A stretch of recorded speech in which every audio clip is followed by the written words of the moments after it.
Shalom saudara yang dikasihi Tuhan Yesus Kristus. Selamat malam, selamat berjumpa kembali dalam renungan pada malam hari ini. Salam sejahtera buat saudara semua dimanapun saudara berada. Damai dan sukacita oleh Roh Kudus melimpah senantiasa dalam hati dan kehidupan saudara semua. Sebelum kita mendengarkan renungan firman Tuhan, mari sama-sama kita berdoa. Bapa kami yang di sorga, Bapa dalam nama Tuhan Yesus Kristus, kami mengucap syukur untuk kuasa pertolongan Tuhan dalam kehidupan kami sepanjang hari ini. Terima kasih untuk berkat pimpinan-Mu dalam segala aktivitas kami. Saat ini Tuhan, kami mau mendengarkan sabda firman-Mu. Urapi kami, berikan pengertian sehingga kami dapat memahami akan kehendak-Mu. Dalam nama Tuhan Yesus kami berdoa. Haleluya. Amin.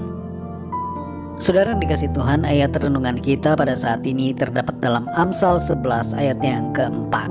Tertulis demikian: pada hari kemurkaan, harta tidak berguna, tetapi kebenaran melepaskan orang dari maut. Saudara yang dikasih Tuhan, ada hal yang menarik dan bisa dikatakan lucu di dunia ini. Hal itu adalah uang. Uang begitu menarik perhatian kebanyakan dari kita manusia di hampir sepanjang umur hidup kita di bumi ini. Demi uang, banyak orang mengorbankan hal-hal yang berharga. Demi uang, banyak usaha, waktu dan tenaga yang dicurahkan. Saat kondisi ekonomi baik, orang-orang dengan uang yang berlebih biasanya akan menginvestasikan uangnya untuk hal-hal yang kelihatan indah dan mewah, seperti misalnya membeli berlian, memperindah rumah, membeli barang yang lebih mahal dan sebagainya. Uang dijadikan alat untuk mencari kepuasan dari hal-hal yang menjadi obsesi dan idaman yang kelihatan indah. Walaupun sebenarnya keindahan merupakan perkara yang berhubungan dengan penilaian dalam batin kita. Ketika terjadi krisis ekonomi, kelaparan dan kekurangan bahan, uang menjadi tidak berharga. Bahkan emas dan berlian pun tidak mempunyai nilai. Saat musim dingin dan tidak ada sumber panas untuk menghangatkan badan, orang-orang rela menukarkan uangnya yang banyak demi mendapatkan kayu bakar untuk mempertahankan kelangsungan hidupnya. Bahkan uang kertas dengan nilai yang besar dibakar demi mengusir hawa dingin. Sekarang ini saudara, ada fenomena di mana uang kripto bermunculan, yang diantaranya yang terkenal adalah Bitcoin. Bitcoin adalah uang virtual, bukan uang nyata. Tapi anehnya saudara, ada begitu banyak orang yang mau membelinya dengan harga yang selangit, sekalipun sudah banyak orang yang merugi karenanya. Perhatikanlah di sini saudara, bahwa semua hal ini berhubungan dengan nilai. Kitalah yang memberikan penilaian terhadap sesuatu, termasuk terhadap uang, baik itu uang fisik maupun virtual. Tahukah saudara bahwa uang yang beredar saat ini tidak di backup dan tidak ada hubungannya dengan jumlah emas yang ada? Uang memiliki nilai karena penilaian kita. Dan penilaian kita itu berhubungan dengan sistem kepercayaan dalam hati kita terhadap uang.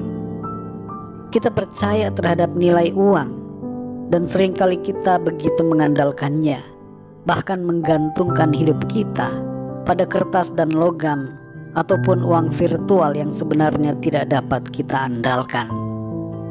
Saudara yang dikasihi Tuhan, Amsal 11 ayat 4 mengatakan, pada hari kemurkaan, harta tidak berguna, tetapi kebenaran melepaskan orang dari maut. Kekayaan apapun tidak akan bermanfaat pada hari kemurkaan.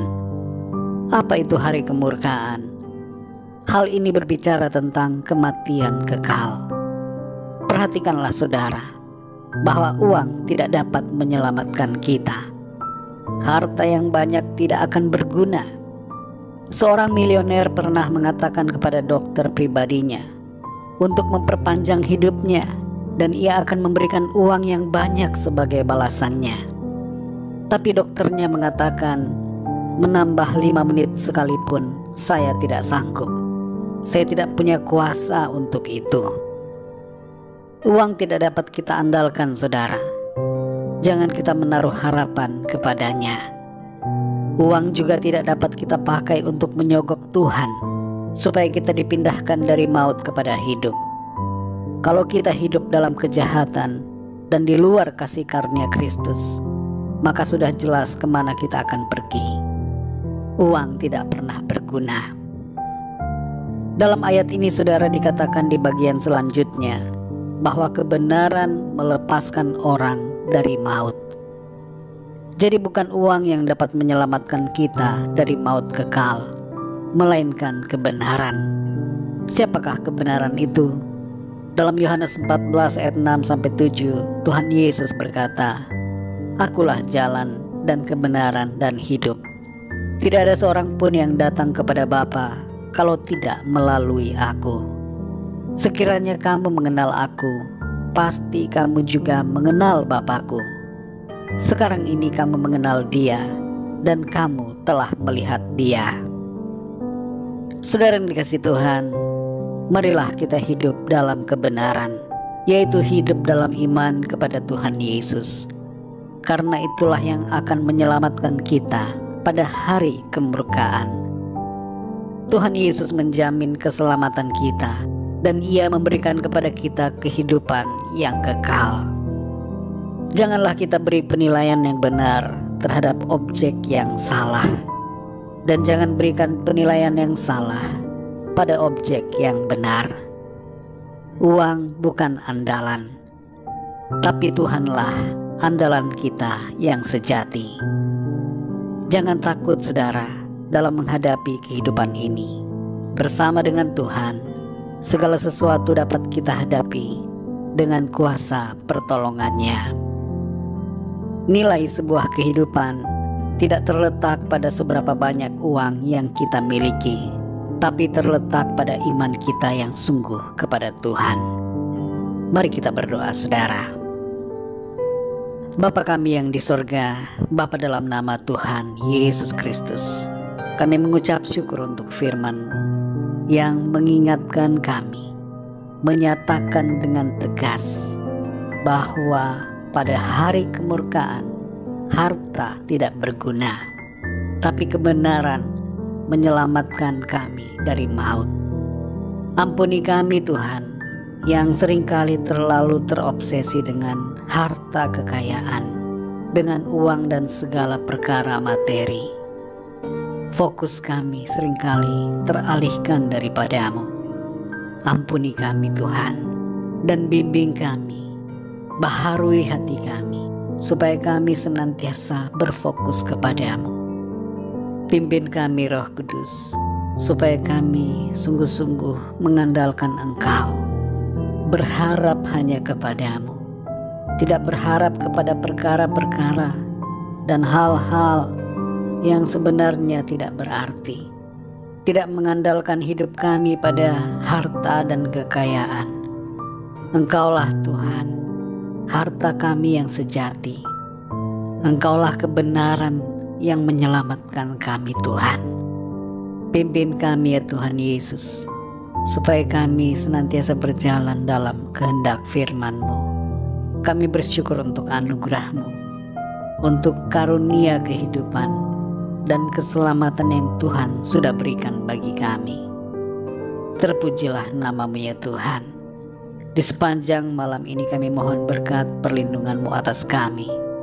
Berikan kami tidur yang nyenyak di malam ini, dan bangunkan kami kembali dengan kekuatan baru, tubuh yang sehat diberkati Tuhan, untuk memuliakan Tuhan dalam segala aktivitas kami. Kami berdoa bagi yang sedang dalam keadaan sakit. Jamahlah ya Tuhan, sembuhkan dan berikan kekuatan serta kesehatan yang sempurna. Dan bagi yang sedang dalam pergumulan, masalah atau persoalan, agar Tuhan Kau berikan jalan keluar bagi mereka.